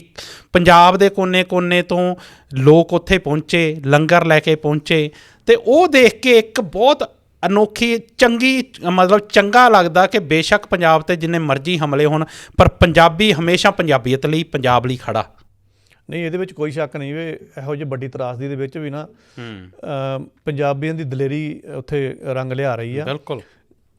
ਜ਼ਮੀਨ ਦੇ ਉੱਪਰ ਜੋ ਵੀ ਕੰਮ ਹੋ ਰਿਹਾ ਨਾ, ਉਹ ਸਾਰਾ ਪੰਜਾਬੀ ਦੀ ਦਲੇਰੀ ਨਾਲ ਹੀ ਹੋ ਰਿਹਾ। ਬਿਲਕੁਲ। ਬੰਦਾ ਬੰਦੇ ਦਾ ਦਾਰੂ ਬਣਿਆ ਹੋਇਆ, ਬੰਦੇ ਨੂੰ ਕੱਢਣ ਤੇ ਲੱਗੇ ਹੋਏ ਆ। ਸਰਕਾਰ ਤਾਂ ਮੂਕ ਦਰਸ਼ਕ ਬਣ ਕੇ ਬੈਠੀ ਹੋਈ ਹੈ। ਜਾਂ ਕੋਈ MLA ਬੋਲਦਾ ਆ, ਉਹਨਾਂ ਦੇ ਨਵੇਂ ਕੇਸ ਚੱਲ ਕੇ ਉਹ ਜੀ ਭੱਜ ਗਿਆ, ਜੀ ਹੁਣ ਪੁਲਿਸ ਪੈ ਗਈ, ਗੋਲੀ ਚੱਲ ਗਈ, ਫਲਾਨਾ ਹੋ ਗਿਆ। ਸਾਡੇ ਮੰਤਰੀ ਤਾਂ ਸੌਰੀ ਤੁਹਾਡੀ ਗੱਲ ਟੋਕਦਾ, ਸਾਡੇ ਪੋਲੀਟੀਸ਼ੀਅਨ ਦੀ ਤੇ ਇੱਕ ਸ਼ਾਇਦ ਤੁਸੀਂ ਵੀਡੀਓ ਵੇਖੀ ਹੋਵੇ, ਉਹ ਬੋਰਡ 'ਚ ਬੈਠਾ ਕਹਿੰਦਾ ਸੀ ਕਿ ਮੈਂ ਜਦੋਂ ਸਵੀਡਨ ਗਿਆ ਤੇ ਮੈਨੂੰ ਇੱਦਾਂ ਦੀ ਫੀਲਿੰਗ ਆਈ ਜਿੱਦਾਂ ਦੀ। ਸੋ ਉੱਥੋਂ ਸਾਨੂੰ ਪਤਾ ਲੱਗਦਾ ਕਿ ਉਹ ਕਿੰਨੀ ਬਿਮਾਰ ਮਾਨਸਿਕਤਾ ਦੇ ਲੋਕ ਆ, ਕਿ ਜਿਹੜੇ ਲੋਕਾਂ ਦੇ ਦੁੱਖ ਦਰਦ ਤੇ ਵੀ ਉਹਨਾਂ ਨੂੰ ਐਂ ਲੱਗ ਰਿਹਾ ਕਿ ਅਸੀਂ ਸ਼ਾਇਦ ਸੈਰ ਹੀ ਕਰਦੇ ਹਾਂ, ਪਿਕਨਿਕ ਤੇ ਆਏ ਹਾਂ। ਇਹ ਤਾਂ ਚਲੋ ਉਹ ਲੀਡਰ ਚਲੋ ਉੱਥੇ ਚਲੇ ਗਿਆ ਆ, ਚਲੋ ਫੋਟੋ ਸੈਸ਼ਨ ਹੀ ਕਰਵਾਉਣਾ, ਚਲੋ ਠੀਕ ਹੈ ਭਾਈ, ਤੂੰ ਤੇਰਾ ਵੀ ਰਾਂਝਾ ਰਾਜੀ ਰਿਹਾ, ਚੱਲ ਤੂੰ ਫੋਟੋ ਸੈਸ਼ਨ ਕਰਵਾਉਣਾ ਸੀ, ਚੱਲ ਉੱਥੇ ਜਾ ਕੇ ਕਰਵਾਇਆ ਆ। ਤੁਸੀਂ ਹੁਣ ਪੰਜਾਬੀਆਂ ਦੀ ਚਲੋ ਦਲੇਰੀ ਦੀ ਆਪਾਂ ਗੱਲ ਕਰਦੇ ਹਾਂ ਕਈ ਨਪੁੰਸਕ ਪੰਜਾਬੀ ਵੀ ਹੈਗੇ ਆ ਜਿਹੜੇ ਕਰ ਬਹੁਤ ਸਕਦੇ ਆ ਕੁਛ, ਪਰ ਉਹ ਕਰ ਨਹੀਂ ਪਾ ਰਹੇ। ਦੂਸਰਾ ਇੱਕ ਨਾ ਸਾਨੂੰ ਆਦਤ ਆ ਵੀ ਅਸੀਂ ਚਲੋ ਮੈਂ ਨਾ ਹੀ ਲਾ ਦਿੰਦਾ, ਫਿਰ ਇਹਦੇ ਵਿੱਚ ਹੁਣ ਕਿਹੜੀ ਐਡੀ ਗੱਲ ਆ, ਨਾ ਲੈ ਕੇ ਗੱਲ ਕਰਾਂਗੇ ਆਪਾਂ। ਮੈਂਬਰ ਆਫ ਪਾਰਲੀਮੈਂਟ ਹੋਵੇ ਚਾਹੇ ਲੋਕ ਸਭਾ ਦਾ ਤੇ ਚਾਹੇ ਰਾਜ ਸਭਾ ਦਾ, ਉਹ ਇਹੋ ਜਿਹੀ ਪਾਵਰ ਰੱਖਦਾ ਕਿ ਜੇ ਉਹ ਕਹਿ ਦੇਵੇ ਨਾ ਕਿ ਮੇਰੇ ਸੂਬੇ ਦੇ ਉੱਪਰ ਭਾਈ ਦੁੱਖ ਦਾ ਕੋਈ ਚਿੰਤਾ ਵੱਧ ਗਈ ਆ, PM ਸਾਹਿਬ ਮੈਂ 8 ਵਜੇ ਜਾਂ 9 ਵਜੇ ਤੁਹਾਡੇ ਵਿਹੜੇ 'ਚ ਆ ਰਿਹਾ ਵੀ ਮੈਂ ਤਾਂ ਗੱਲ ਕਰਨੀ ਆ, ਉਹ ਭਾਈ ਉਹਨੂੰ ਦਰਵਾਜ਼ਾ ਖੋਲ੍ਹਣਾ ਪੈਣਾ PM ਨੂੰ, ਕਿਉਂਕਿ MP ਆ ਉਹ, ਤੁਸੀਂ ਮੋੜ ਹੀ ਨਹੀਂ ਸਕਦੇ। ਬਿਲਕੁਲ। ਪਰ ਉਹ ਬੰਦੇ ਜੇ ਇਹ ਉੱਥੇ ਬੈਠੇ ਦਿੱਲੀ ਜਾਂ ਮੁੰਬਈ ਬੈਠੇ ਬਿਆਨ ਦੇਈ ਜਾਣਾ, ਜਿਨ੍ਹਾਂ ਦੀ ਛਵੀ MP ਦੀ ਆ, ਮੈਂ ਭੱਜੀ ਦੀ ਗੱਲ ਕਰਦਾ ਪਿਆ ਆ, ਭੱਜੀ ਸਾਹਿਬ ਹੁਣ ਸੁਣਦੇ ਹੋਣਗੇ, ਹਰਭਜਨ ਸਿੰਘ, ਹਾਂਜੀ ਟਰਬਨੇਟਰ ਜਿਹਨੂੰ ਕਿਹਾ ਜਾਂਦਾ, ਟਰਬਨੇਟਰ ਪਤਾ ਨਹੀਂ ਕਿਹਨੇ ਕਹਿ ਤਾ, ਗੱਲ ਤਾਂ ਟਰਬਨੇਟਰ ਵਾਲੀ ਹੈ ਨਹੀਂ ਗੀ।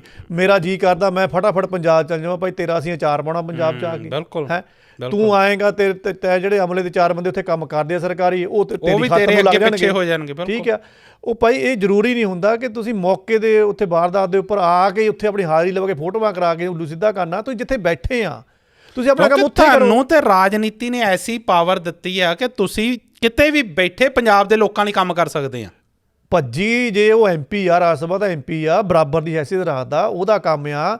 ਤੂੰ ਪੰਜਾਬ ਨਾ ਭਾਈ ਆ, ਉੱਥੇ PM ਨੂੰ ਕਹਿ ਵੀ ਮੈਂ ਤੇਰੇ ਕੋਲ 1.5 ਘੰਟੇ ਦੀ ਮੀਟਿੰਗ ਚਾਹੀਦੀ ਹੈ, ਘੰਟੇ ਦੀ ਮੀਟਿੰਗ ਚਾਹੀਦੀ ਹੈ, ਮੇਰਾ ਪੰਜਾਬ ਜੋ ਡੁੱਬ ਗਿਆ ਆ, ਮੈਂ ਗੱਲ ਕਰਨੀ ਆ ਤੇ ਮੈਨੂੰ ਟਾਈਮ ਦਿਓ। ਨਹੀਂ ਮੈਂ ਤਾਂ ਮੇਰਾ ਜੀ ਕਰਦਾ ਮੈਂ ਪੰਜਾਬ, ਤੂੰ ਆ ਜਾ ਉੱਥੇ ਪੰਜਾਬ ਆ ਜਾ, ਤੂੰ ਆ ਜਾ ਬੇੜੀਆਂ 'ਚ ਬਹਿ, ਜਿੱਥੇ ਅੱਗੇ ਬਾਕੀ ਤੁਰੇ ਫਿਰਦੇ ਤੂੰ ਵੀ ਆ ਕੇ ਫੋਟੋ ਖਿਚਾ ਕੇ ਤੇ ਵਾਪਸ ਮੁੜ ਜਾ। ਸੋ ਇਹ ਵੀ ਸਾਡੇ ਇੱਕ ਪੰਜਾਬੀ ਆ ਜਿਹੜੇ ਮਤਲਬ ਕਿ ਬਿਆਨ, ਪਰ ਨਹੀਂ ਆਪਾਂ ਗੱਲ ਉਹਨਾਂ ਬਾਬਿਆਂ ਦਾਦਿਆਂ ਦੀ, ਉਹਨਾਂ ਸਾਡੇ ਬੇਸ਼ੱਕ ਸਾਨੂੰ ਕਿਹਾ ਜਾਂਦਾ ਕਿ ਪੰਜਾਬੀਅਤ ਜਿਹੜੀ ਆ ਉਹ ਆਪਾਂ ਵੀ ਕਈ ਵਾਰ ਗੱਲ ਕਰਦੇ ਹਾਂ ਕਿ ਸਾਨੂੰ ਨਸ਼ਿਆਂ ਦੀ ਭੇਟ ਚਾੜਿਆ ਜਾ ਰਿਹਾ, ਸਾਡੀ ਪੰਜਾਬੀ ਜਵਾਨੀ ਜਿਹੜੀ ਆ ਉਹ ਕਰਾਹੇ ਪੈ ਗਈ ਆ। ਪਰ ਜਦੋਂ ਇੱਦਾਂ ਦੇ ਹੱਲੇ ਹੁੰਦੇ ਆ ਤਾਂ ਉਦੋਂ ਲੱਗਦਾ ਕਿ ਨਹੀਂ, ਉਹ ਪੰਜਾਬੀਅਤ ਜਿਹੜੀ ਆ ਤੁਹਾਡੇ ਖੂਨ 'ਚੋਂ ਮੁੱਕ ਨਹੀਂ ਸਕਦੀ। ਜਿਹੜੀ ਬਾਬਿਆਂ ਦੀ ਵਾਰਾਂ ਸੁਣ ਕੇ ਤੇ ਜੋਸ਼ ਨਾਲ ਜਕਾਰੇ ਲਾਉਂਦੀ ਆ, ਉਹ ਸਾਡੇ 'ਚੋਂ ਪੰਜਾਬੀਅਤ ਮੁੱਕ ਨਹੀਂ ਸਕਦੀ। ਇਹੀ ਚੀਜ਼ ਅਸੀਂ ਕਿਸਾਨੀ ਸੰਘਰਸ਼ ਵੇਲੇ ਵੇਖੀ ਸੀ, ਤੇ ਉਹੀ ਚੀਜ਼ ਹੁਣ ਹੜ੍ਹਾਂ ਦੇ ਵਿੱਚ ਸਾਡੇ ਬਾਬੇ ਦਾਦੇ, ਸਾਡੀ ਜਵਾਨੀ ਕਿਸ ਤਰੀਕੇ ਨਾਲ ਲੰਗਰ ਲਾ ਰਹੀ ਆ। ਕੱਲਾ ਮਤਲਬ ਜਿੱਥੇ ਸਾਡੇ ਮੰਤਰੀ ਨਹੀਂ ਪਹੁੰਚ ਰਹੇ, ਸਾਡੀਆਂ ਸਰਕਾਰਾਂ ਨਹੀਂ ਪਹੁੰਚ ਰਹੀਆਂ, ਉੱਥੇ ਸਾਡੇ ਲੋਕ, ਬਹੁਤ ਸਾਰੀਆਂ ਸੰਸਥਾਵਾਂ। ਮੈਂ ਨਾਲ ਇਸ ਗੱਲ ਦੇ ਵਿੱਚ ਹੀ ਜੋੜਦਾ ਕਿ ਆਪਾਂ ਕਈ ਵਾਰਾਂ ਆਪਾਂ ਵੀ ਕੱਢੀਆਂ, ਆਪਾਂ ਪ੍ਰੋਗਰਾਮ ਵੀ ਕੀਤਾ, ਕਰਨ ਔਜਲੇ 'ਤੇ ਖਾਸ ਕਰਕੇ ਕੀਤਾ ਸੀ ਆਪਾਂ ਪ੍ਰੋਗਰਾਮ, ਉਹਦਾ ਗਾਣਾ ਆਇਆ ਸੀ। ਅਤੇ ਪਰ ਕਰਨ ਔਜਲਾ ਅਤੇ ਹੋਰ ਬਹੁਤ ਸਾਰੇ ਸਿੰਗਰ, ਦਲਜੀਤ ਦੋਸਾਂਝ, ਗਿੱਪੀ ਗਰੇਵਾਲ, ਐਵੇਂ ਹਰੇਕ ਸਿੰਗਰ ਮੇਰੇ ਖਿਆਲ ਇਸ ਵਕਤ ਪੰਜਾਬ ਦੇ ਨਾਲ ਖੜਾ ਫੀਲਡ ਦੇ ਵਿੱਚ ਕੰਮ ਕਰ ਰਿਹਾ। ਸੋ ਇੰਡੋਜ਼ TV ਵੱਲੋਂ ਇੱਕ ਵਾਰ ਮੈਂ ਸਪੈਸ਼ਲ ਥੈਂਕਸ ਉਹਨਾਂ ਦਾ ਜ਼ਰੂਰ ਕਰਨਾ ਚਾਹੂੰਗਾ, ਕਿਉਂਕਿ ਅਸੀਂ ਜਦੋਂ ਕੁਛ ਉਹ ਮਾੜਾ ਕਰਦੇ ਤਾਂ ਉਦੋਂ ਉਹਨਾਂ ਨੂੰ ਨਿੰਦਦੇ ਹਾਂ, ਪਰ ਜੋ ਚੰਗਾ ਕਰ ਰਿਹਾ, ਕਰਨ ਔਜਲੇ ਦੀ ਗੱਲ ਕਰ ਰਹਾ ਜੇ ਖਾਸ ਕਰਕੇ, ਉਹਨੇ ਬੋਲ ਕੇ ਆਪਣੇ ਮੈਸੇਜ ਪਾਇਆ, ਫਿਰ ਇੱਕ ਸੰਸਥਾ ਨਾਲ ਉਹਨੇ ਟਾਈ ਅਪ ਕੀਤਾ, ਉਹਨਾਂ ਨੂੰ ਪੁੱਛਿਆ ਕਿ ਕੀ ਚਾਹੀਦਾ, ਉਹ ਕਹਿੰਦੇ ਸਾਨੂੰ ਬੋਟ ਚਾਹੀਦੀ ਆ। ਕਰਨ ਔਜਲੇ ਨੇ ਇੱਕ ਬੋਟ ਅਰੇਂਜ ਕਰਕੇ ਦਿੱਤੀ, ਕਿਉਂਕਿ ਕਿਸ਼ਤੀਆਂ ਦੀ ਬਹੁਤ ਜ਼ਿਆਦਾ ਘਾਟ ਆ। ਗਿੱਪੀ ਗਰੇਵਾਲ ਨੇ ਚਾਰੇ ਦੇ ਟਰੱਕ ਭੇਜੇ ਆ, ਦਲਜੀਤ ਦੋਸਾਂਝ ਨੇ ਆਪਣੀ ਸਾਂਝ ਫਾਊਂਡੇਸ਼ਨ ਲਗਾਤਾਰ ਕੰਮ ਕਰ ਰਹੀ ਆ।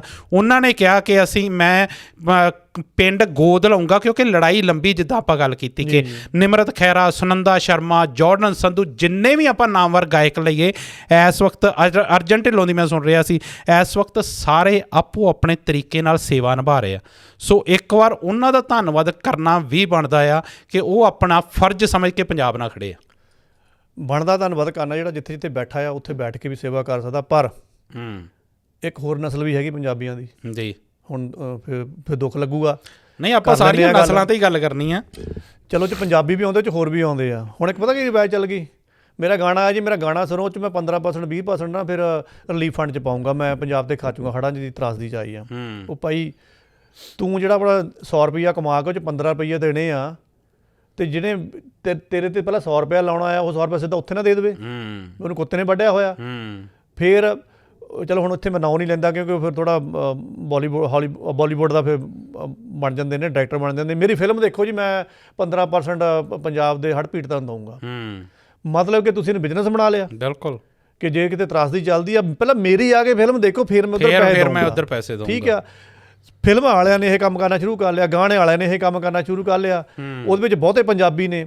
ਫਿਰ ਜਿਹੜਾ ਆਪਣੇ ਕੋਲ ਸਾਧਨ ਇਕੱਠੇ ਹੁੰਦੇ ਆ ਜਾਂ ਰਸਦਾਂ ਇਕੱਠੀਆਂ ਹੋਣੀਆਂ, ਤੁਸੀਂ ਉਹ ਇਕੱਠੀਆਂ ਤਾਂ ਕੀਤੀਆਂ ਕਿ ਆਪਾਂ ਨੇ ਜਿਹੜੇ ਪੀੜਤ ਨੇ, ਹੜ੍ਹ ਪੀੜਤ ਨੇ, ਜਿਹੜੇ ਲੋੜਵੰਦ ਉਹਨਾਂ ਤੱਕ ਪਹੁੰਚਦੀ ਕਰਨੀ ਆ। ਤੁਸੀਂ ਉਹਨਾਂ ਦੀ ਜਮ੍ਹਾਂਖੋਰੀ ਕਰਕੇ ਉਹਨਾਂ ਨੂੰ ਗਾਹਾਂ ਵੇਚਣ ਡਏ ਆ। ਠੀਕ ਆ ਜੀ। ਫਿਰ ਸਭ ਤੋਂ ਵੱਡੀ ਤਰਾਸਦੀ ਸੋਸ਼ਲ ਮੀਡੀਆ ਤੇ ਜਰਾ ਜਾ ਕੇ ਦੇਖਿਓ, ਪੰਜਾਬ ਹੜ੍ਹ ਰਿਲੀਫ ਫਾਊਂਡੇਸ਼ਨਾਂ ਦੀ ਚੱਲ ਪਈਆਂ, ਪੇਜ ਬਣ ਗਿਆ ਜੀ, ਇੱਥੇ ਫੰਡ ਜਮ੍ਹਾਂ ਕਰੋ। ਕੌਣ ਹੋ ਭਾਈ ਤੁਸੀਂ? ਕਿ ਕਿਹੜੇ ਇਹ ਤੁਸੀਂ ਪੇਜ ਬਣਾ ਕੇ ਬੈਠੇ ਹੋਏ ਹੋ? ਕਿਸੇ ਦੀ ਮੌਤ ਹੋ ਜਾਂਦੀ ਆ, ਤੁਹਾਡੇ 20 ਪੇਜ ਚੱਲਣ ਲੱਗ ਪੈਂਦੇ ਆ, ਪੈਸੇ ਇਕੱਠੇ ਕਰੋ ਜੀ, ਪੈਸੇ ਇਕੱਠੇ ਕਰੋ। ਹੁਣ ਹੜ੍ਹਾਂ ਦੇ ਪੈਸੇ ਇਕੱਠੇ ਕਰੋ, ਬਾਅਦ ਤੁਸੀਂ ਲੱਭਣਾ ਨਹੀਂ ਕਿੱਥੇ ਚਲ ਗਏ ਪੈਸੇ ਲੈ ਕੇ।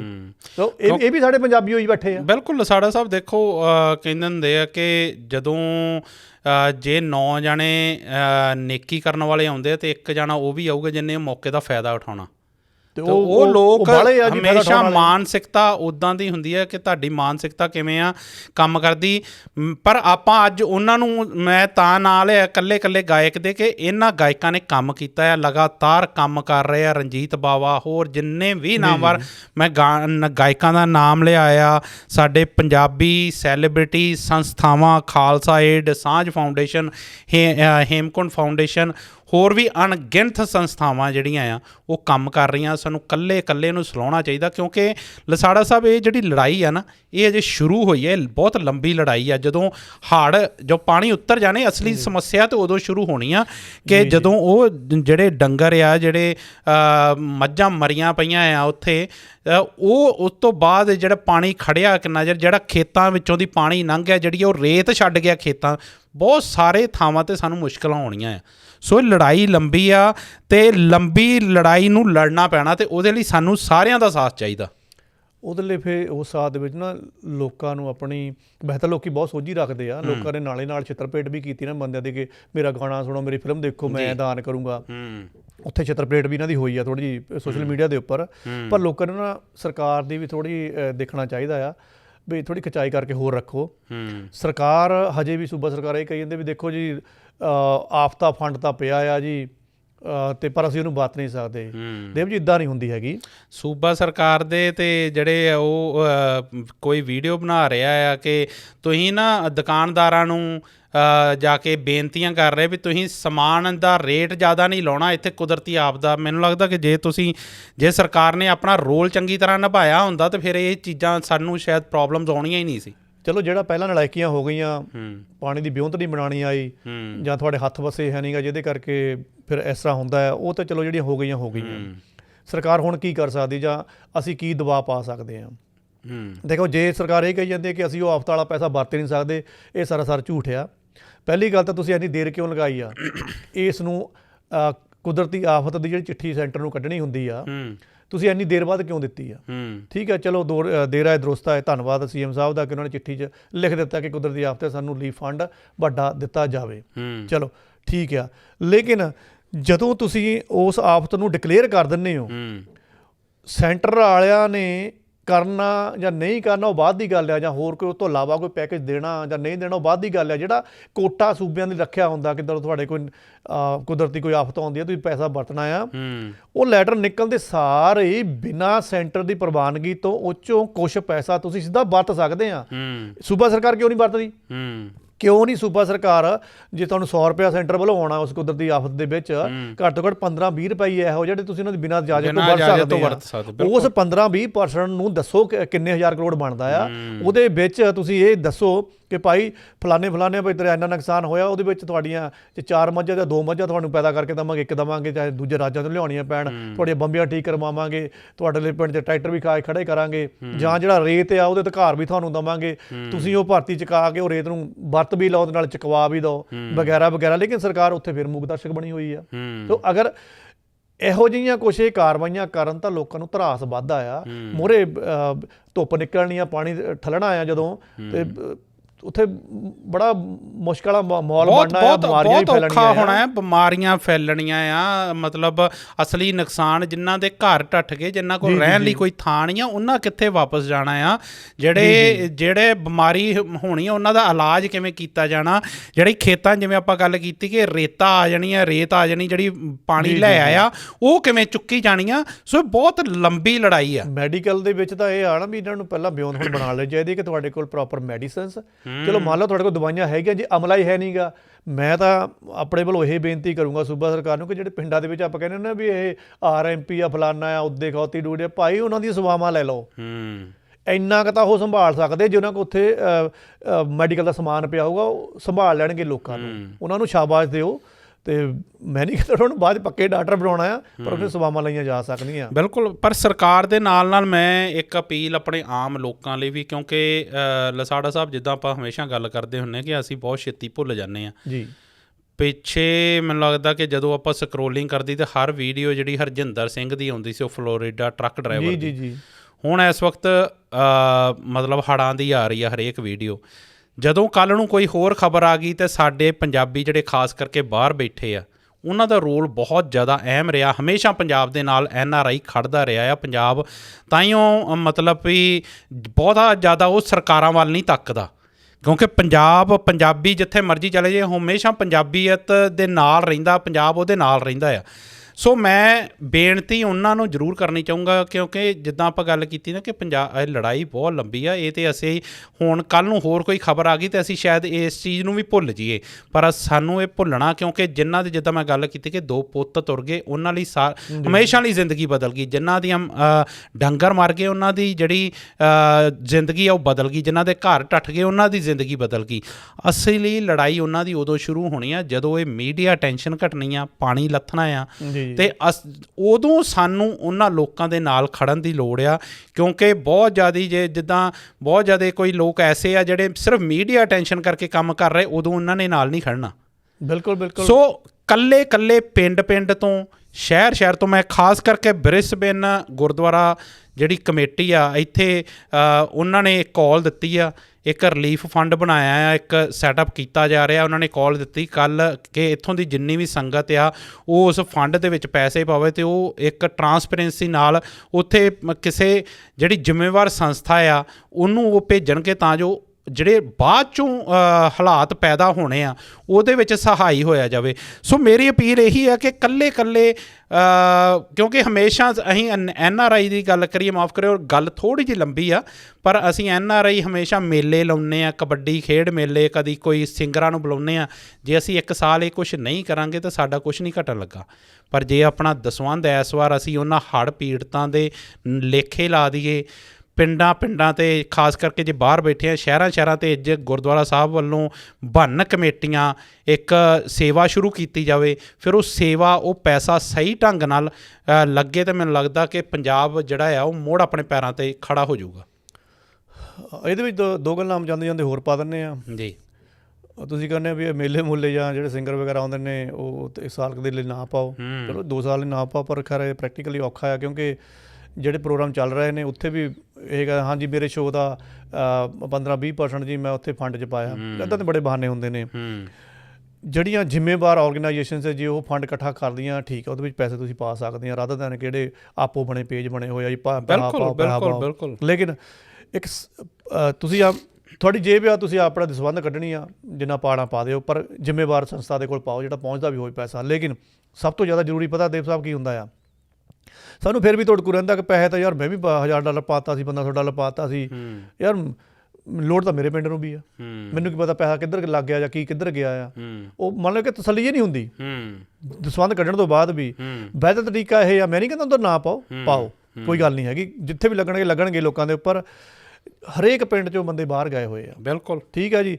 ਉਹ ਸਾਰੇ ਜਿਹੜੇ ਬਾਹਰ ਬੈਠੇ ਆ ਆਪਣੇ ਪਿੰਡ ਦੇ ਮੁੰਡੇ ਆਪਣੇ ਨਾਲ ਸੰਪਰਕ ਕਰੋ, ਜਿਹੜੇ ਬਾਹਰ ਬੈਠੇ ਆ ਉਹਨਾਂ ਨੂੰ ਕਹੋ ਵੀ ਆਪਾਂ ਨਾ, ਮੈਂ ਨਹੀਂ ਕਹਿੰਦਾ ਕੋਈ ਫੰਡ ਬਣਾਉਣਾ, ਪੈਸੇ ਇਕੱਠੇ ਕਰ ਲਓ, ਉਹ ਪਿੰਡ ਦੀ ਪੰਚਾਇਤ ਨੂੰ ਪਹੁੰਚਦੇ ਕਰੋ ਸਿੱਧੇ ਹੀ, ਜਾਂ ਮੋਹਤਬਰ ਬੰਦਿਆਂ ਕੋਲ ਪਹੁੰਚਦੇ ਸ਼ੁਰੂ ਕਰੋ ਵੀ ਭਾਈ ਜਿਹੜੀ ਸਰਕਾਰ ਨੇ ਗਰਦੌਰੀਆਂ ਵਗੈਰਾ ਕਰਨੀਆਂ ਜਾਂ ਰਿਲੀਫ ਦੇਣੀ ਉਹ ਛੱਡੋ ਪਰੇ, ਉਹ ਆਊਗੀ ਤਾਂ ਆਊਗੀ ਜਿੱਦਾਂ ਵੀ ਆਊਗੀ, ਕੋਈ ਹੋਰ ਸੰਸਥਾ ਦੇ ਗਿਆ ਉਹ ਵੀ ਲੈ ਲਓ, ਲੇਕਿਨ ਅਸੀਂ ਇੰਨਾ ਕੁ ਫੰਡ ਇਕੱਠਾ ਕੀਤਾ ਆ। ਤੁਸੀਂ ਜ਼ਰਾ ਸਰਵੇਖਣ ਕਰਕੇ ਦੇਖੋ ਕਿ ਪਿੰਡ 'ਚ ਕਿਹਨੂੰ ਹੁਣ ਲੋੜ ਹੈ, ਕਿਹਦੀ ਜ਼ਮੀਨ ਦੱਬੀ ਗਈ ਆ, ਕਿਹਦੀ ਬੰਬੀ ਨੱਪੀ ਗਈ ਆ, ਜਾਂ ਟਰੈਕਟਰ ਰੜ ਗਿਆ, ਜਾਂ ਪਸ਼ੂ ਧਨ ਮੜ ਗਿਆ। ਇਹਨੂੰ ਪੈਸੇ ਨੂੰ ਆਪਣੇ ਪਿੰਡ 'ਚ ਵਰਤੋ, ਇਹਨੂੰ ਬਾਹਰ ਨਾ ਕਿਤੇ ਵਰਤਣ ਦਿਓ। ਜਿੱਥੋਂ ਸਾਡੀ ਪਿੰਡ ਦੀ ਜ਼ਮੀਨ ਮੁੱਕ ਗਈ ਭਾਈ ਇੱਥੇ ਤੱਕ ਲਾਉਣਾ ਪੈਸਾ, ਅਗਲੇ ਪਿੰਡ ਵਾਲੇ ਆਪਣਾ ਪਿੰਡ ਸਾਂਭ ਲੈਣ। ਠੀਕ ਹੈ ਦਲਜੀਤ ਨੇ 10 ਮਿੰਟ ਸਾਂਭ ਲਿਆ, ਹੋਰ ਪੈਸਾ ਆ ਜਾਊਗਾ, ਪਰ ਆਪਣੇ ਪਿੰਡ ਨੂੰ ਆਪ ਸਾਂਭ ਲਓ। ਜਿਹੜਾ ਇਹ 2-3 ਸਾਲ ਤੱਕ ਤੁਸੀਂ ਆਉਣਾ ਸੀ ਨਾ ਲੱਤਾਂ ਦੇ ਉੱਪਰ ਗੋਡਿਆਂ ਦੇ ਉੱਪਰ ਆਉਣਾ ਆ, ਹੋ ਸਕਦਾ 6-7 ਮਹੀਨਿਆਂ 'ਚ ਆ ਜਾਓ। ਬਿਲਕੁਲ। ਇਹ ਜਿਹੜੀ ਹੜ੍ਹਾਂ ਦੀ ਗੱਲ ਹੈ ਨਾ, ਜਿੱਦਾਂ ਆਪਾਂ ਗੱਲ ਕੀਤੀ ਕਿ ਲਸਾੜਾ ਸਾਹਿਬ 1500 ਪਿੰਡ ਹੜ੍ਹਾਂ ਦੀ ਮਾਰ ਹੇਠ ਆਇਆ, ਜੇ ਪੂਰਾ ਪੰਜਾਬ ਜਾਂ ਪੰਜਾਬੀ ਜਿੰਨੇ ਵੀ ਬਾਹਰ ਬੈਠੇ ਆ ਇਕੱਠੇ ਹੋ ਕੇ ਉਹ 1500 ਪਿੰਡਾਂ ਵੱਲ ਉਹਤੇ ਪੈਸਾ ਲਾਉਣ ਲੱਗ ਪੈਣ ਤਾਂ ਕੋਈ ਵੱਡੀ ਗੱਲ ਨਹੀਂ ਹੈ ਸਰਕਾਰਾਂ ਦੀ। ਪੰਜਾਬ ਹਮੇਸ਼ਾ ਜਿਹੜਾ ਆ ਉਹ ਲੜਾਈਆਂ ਇੱਦਾਂ ਦੀਆਂ ਲੜਦਾ ਆਇਆ ਤਾਂ ਹਮੇਸ਼ਾ ਆਪਣੇ ਪੈਰਾਂ 'ਤੇ ਖੜਾ ਹੋਇਆ, ਅਤੇ ਇਸ ਲੜਾਈ 'ਚ ਵੀ ਪੰਜਾਬ ਜਿਸ ਤਰੀਕੇ ਨਾਲ ਹੱਲਾਸ਼ੇਰੀ ਨਾਲ ਇਹ ਲੜਾਈ ਲੜ ਰਿਹਾ ਆ ਯਕੀਨਨ ਖੜਾ ਹੋਊਗਾ। ਪਰ ਜਿਹੜੀ ਗੱਲ ਤੁਸੀਂ ਕੀਤੀ ਨਾ, ਅਸੀਂ ਵੀ ਕੱਲ੍ਹ ਮੈਂ ਆਪਣੀ ਗੱਲ ਜ਼ਰੂਰ ਕਰਦਾ ਕਿਉਂਕਿ ਅਸੀਂ ਵੀ ਕੋਸ਼ਿਸ਼ ਇਹੀ ਕੀਤੀ ਕਿ ਖੈਰ ਐਰਕੀ ਸਾਡੇ ਹੜ੍ਹਾਂ 'ਚ ਸਾਡੇ ਪਿੰਡ ਦਾ ਬਚਾਅ ਹੋ ਗਿਆ ਹੈਗਾ, ਸਾਡਾ ਵੀ ਮਾਝੇ 'ਚ ਹੈ ਪਰ ਉਹ ਵਾਲਾ ਇਲਾਕਾ ਥੋੜ੍ਹਾ ਜਿਹਾ ਬਚਾਅ ਹੋ ਗਿਆ।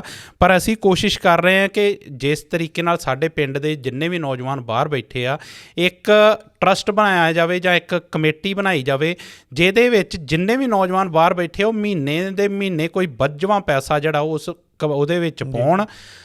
ਜੋ ਕੁਛ ਵੀ ਪਿੰਡ 'ਚ ਕਿਸੇ ਗਰੀਬ ਨੂੰ ਲੋੜ ਆ, ਕਿਸੇ ਧੀ ਦਾ ਵਿਆਹ ਕਰਨ ਵਾਲਾ, ਜਾਂ ਇਹ ਥੋੜ੍ਹੀ ਹੜ੍ਹਾਂ ਤੋਂ ਹਟ ਕੇ ਗੱਲ ਆ, ਪਰ ਮੈਨੂੰ ਲੱਗਦਾ ਕਿ ਜੇ ਅਸੀਂ ਆਪੋ ਆਪਣੇ ਪਿੰਡ ਸਾਂਭ ਲਈਏ ਤਾਂ ਸਾਡਾ ਪੰਜਾਬ ਆਪੇ ਹੀ ਸੰਭਲ ਜੂਗਾ। ਹੁਣ ਇਸ ਵਕਤ ਪੰਜਾਬ 'ਚੋਂ ਬਹੁਤ ਸਾਰੇ ਲੋਕ ਬਾਹਰ ਬੈਠੇ ਹੋਏ ਆ, ਸੋ ਜੇ ਅਸੀਂ ਆਪੋ ਆਪਣੇ ਪਿੰਡਾਂ ਵੱਲ ਧਿਆਨ ਇੱਦਾਂ ਟਰਸਟ ਬਣਾ ਕੇ ਜਾਂ ਕਮੇਟੀਆਂ ਵੀ ਨਹੀਂ ਕਹਿ, ਪਰ ਉਹ ਰਾਜਨੀਤੀ ਤੋਂ ਦੂਰ ਹੋਣ ਜ਼ਰੂਰ, ਕਿਉਂਕਿ ਕਈ ਵਾਰ ਜਦੋਂ ਅਸੀਂ ਕੰਮ ਕਰਦੇ ਹਾਂ ਤਾਂ ਸਾਨੂੰ ਇਹ ਜ਼ਰੂਰ ਹੁੰਦਾ ਕਿ ਉਹ ਜਿਹੜਾ ਛੱਜ ਆ ਉਹ ਮੇਰੇ ਨਾਮ ਨਾਲ ਵੱਜੇ, ਉਹ ਇਹ ਕਿਹਾ ਜਾਵੇ, ਇਹ ਅਨਾਊਂਸਮੈਂਟ ਹੋਵੇ ਪਿੰਡ ਦੇ ਵਿੱਚ ਵੀ ਇਹਨੇ ਕਰਾਇਆ। ਮੈਨੂੰ ਲੱਗਦਾ ਕਿ ਜੇ ਨਿਰਸਵਾਰਥ ਸੇਵਾ ਆਪੋ ਆਪਣੇ ਪਿੰਡ ਦੀ ਅਸੀਂ ਕਰਨ ਲੱਗ ਪਈਏ ਤਾਂ ਸਾਡੇ ਜਿਹੜਾ ਪੰਜਾਬ ਹੈ ਉਹ ਕਦੇ ਵੀ ਮੁਸ਼ਕਿਲ 'ਚ ਨਹੀਂ ਆਊਗਾ। ਬਿਲਕੁਲ। ਜਾਂਦੇ ਜਾਂਦੇ ਮੈਂ ਇੱਕ ਹੋਰ ਵਿੱਚ ਸੁਨੇਹਾ ਪਾ ਦਿੰਦਾ। ਦੇਖੋ, ਸਾਡੇ ਪੰਜਾਬੀਆਂ ਦੇ ਉੱਪਰ ਸ਼ਾਬਾਸ਼ੀ ਕਹਿ ਲਓ ਜਾਂ ਉਹਨਾਂ 'ਤੇ ਕਹਿ ਲਓ ਵੀ ਦਾਗ, ਵੀ ਇਹ ਵਿਦੇਸ਼ਾਂ ਨੂੰ ਭੱਜੇ ਪਹਿਲਾਂ, ਚੰਗਾ ਭਲਾ ਪਿੱਛੇ ਸੀਗਾ, ਲੇਕਿਨ ਆਪਣਾ ਹੋਰ ਚੰਗਾ ਕਰਨ ਦੇ ਲਈ, ਹੋਰ ਸਵਾਦ ਲਈ ਇਹ ਵਿਦੇਸ਼ਾਂ ਨੂੰ ਭੱਜੇ।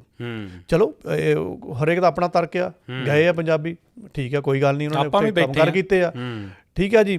ਲੇਕਿਨ ਜਿਹੜੇ ਹੁਣ ਮੌਜੂਦਾ ਹਾਲਾਤ ਨੇ ਉਹਦੇ ਵਿੱਚ ਕੀ ਆ ਕਿ ਜਿਹੜਾ ਇਹ ਬਾਹਰ ਦਾ ਚੱਲਣ ਸੀਗਾ, ਪਲਾਨ ਸੀਗਾ, ਉਹ ਜਿਹੜੇ ਦੇਸ਼ਾਂ 'ਚ ਅਸੀਂ ਜਾਂਦੇ ਸੀਗੇ, ਚਲੋ ਹੁਣ ਨਾਂ ਤਾਂ ਕੀ ਲੈਣੇ ਆ, ਉਹਨਾਂ ਨੇ ਵੀ ਦਰਵਾਜ਼ੇ ਦਰੂਜੇ ਹੁਣ ਭੇੜੇ ਲਏ ਆ ਜਾਂ ਭੇੜਨ ਦੀਆਂ ਤਿਆਰੀਆਂ ਕਰਤੇ। ਇਹਦਾ ਮਤਲਬ ਪੰਜਾਬੀਆਂ ਨੂੰ ਹੁਣ ਇਹ ਵੀ ਸੋਚਣਾ ਪੈਣਾ ਆ ਕਿ ਜਿਨ੍ਹਾਂ ਦੇਸ਼ਾਂ ਵੱਲ ਤੁਸੀਂ ਜਾਂਦੇ ਸੀਗੇ ਭਾਈ, ਉੱਥੇ ਦੀਆਂ ਸਥਿਤੀਆਂ ਵੀ ਕੋਈ ਐਡੀਆਂ ਵਧੀਆ ਨਹੀਂ ਹੈਗੀਆਂ, ਉਹ ਵੀ ਬਦਲ ਇਹ ਚੀਜ਼ ਨਾ ਮੈਨੂੰ ਲੱਗਦਾ ਆਪਣੀ ਥੋੜ੍ਹੀ ਜਿਹੀ ਪਾਸੇ ਜਾ ਰਹੀ ਹੈ। ਪਰ ਮੈਨੂੰ ਇਹ ਜਿਹੜੀ ਚੀਜ਼ ਤੁਸੀਂ ਕਰ ਰਹੇ ਹੋ ਨਾ, ਮੈਂ ਹੁਣ ਕੁਛ ਕੁ ਖਾਸ ਕਰਕੇ ਆਪਾਂ 31 ਅਗਸਤ ਦੇ ਜਿਹੜੀ ਰੈਲੀ ਉਹਦੇ 'ਤੇ ਵੀ ਗੱਲ ਕੀਤੀ ਸੀਗੀ ਗੱਲ, ਕਿਤੇ ਨਾ ਕਿਤੇ ਉਹ ਜਿਹੜੀ ਅਸੈਪਟੈਂਸ ਹੈ ਨਾ, ਜਿਹੜੀ ਅੱਗੇ ਇੱਕ ਦੂਸਰੇ ਨੂੰ ਵੇਖ ਕੇ ਖੁਸ਼ ਹੁੰਦੇ ਹਾਂ, ਰੈਦਰ ਨੋ ਮੈਟਰ ਅਸੀਂ ਕਿਹੜੀ ਰੇਸ ਤੋਂ ਬਿਲੋਂਗ ਕਰਦੇ ਹਾਂ, ਕੋਈ ਗੋਰਾ ਸੀ ਉਹ ਇੰਡੀਅਨ ਵੱਲ ਵੇਖ ਕੇ ਹੱਸਦਾ ਸੀ, ਪਰ ਹੁਣ ਕਿਤੇ ਨਾ ਕਿਤੇ ਉਹ ਜਿਹੜੀ ਚੀਜ਼ ਹੈ ਨਾ ਉਹ ਬਦਲਾਅ ਦੇ ਵਿੱਚ ਹੈ। ਜੋ ਗੱਲ ਤੁਸੀਂ ਕਰ ਰਹੇ ਹੋ ਕਿ ਉਹਨਾਂ ਦੇਸ਼ਾਂ ਨੇ ਤੇ ਸਾਰੇ ਦੇਸ਼ਾਂ 'ਚ ਇੱਦਾਂ ਦਾ ਹੋ ਰਿਹਾ ਮਾਹੌਲ, ਇਹ ਨਹੀਂ ਕਿ ਇੱਕ ਦੇਸ਼, ਕਿਉਂਕਿ ਵਨ ਵਰਲਡ ਦੀ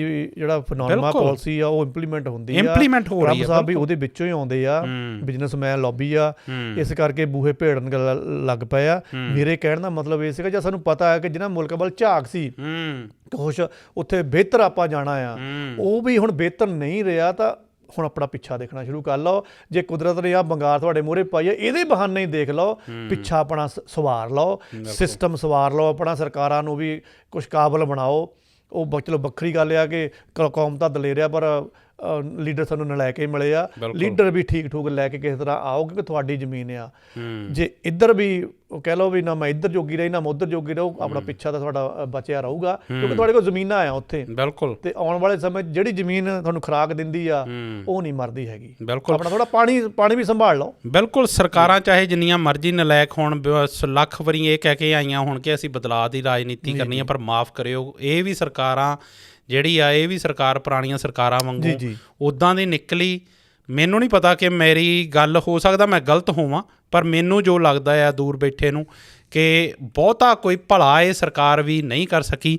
ਪਰ ਪੰਜਾਬੀਅਤ ਹਮੇਸ਼ਾ ਆਪਣੇ ਪੈਰਾਂ ਸਿਰ ਹੁੰਦਾ ਰਿਹਾ, ਚਾਹੇ ਜਿੰਨੇ ਮਰਜ਼ੀ ਲੜਾਈਆਂ ਲੜਨੀਆਂ ਪੈਣ, ਹਮੇਸ਼ਾ ਦਸ਼ਮੇਸ਼ ਪਿਤਾ ਦੀ ਚੜ੍ਹਦੇ ਕਲਾ ਦੇ ਥਾਪੜੇ ਨਾਲ ਉਹ ਲੜਾਈਆਂ ਲੜਦਾ ਰਿਹਾ, ਅਤੇ ਇਸ ਲੜਾਈ 'ਚ ਵੀ ਅਸੀਂ ਇੱਦਾਂ ਹੀ ਚੜ੍ਹਦੀ ਕਲਾ ਨਾਲ ਲੜ ਰਹੇ ਹਾਂ ਅਤੇ ਲੜਦੇ ਰਹਾਂਗੇ, ਭਾਵੇਂ ਬੇਸ਼ੱਕ ਲੜਾਈ ਜਿੰਨੀ ਮਰਜ਼ੀ ਲੰਬੀ ਹੋਵੇ।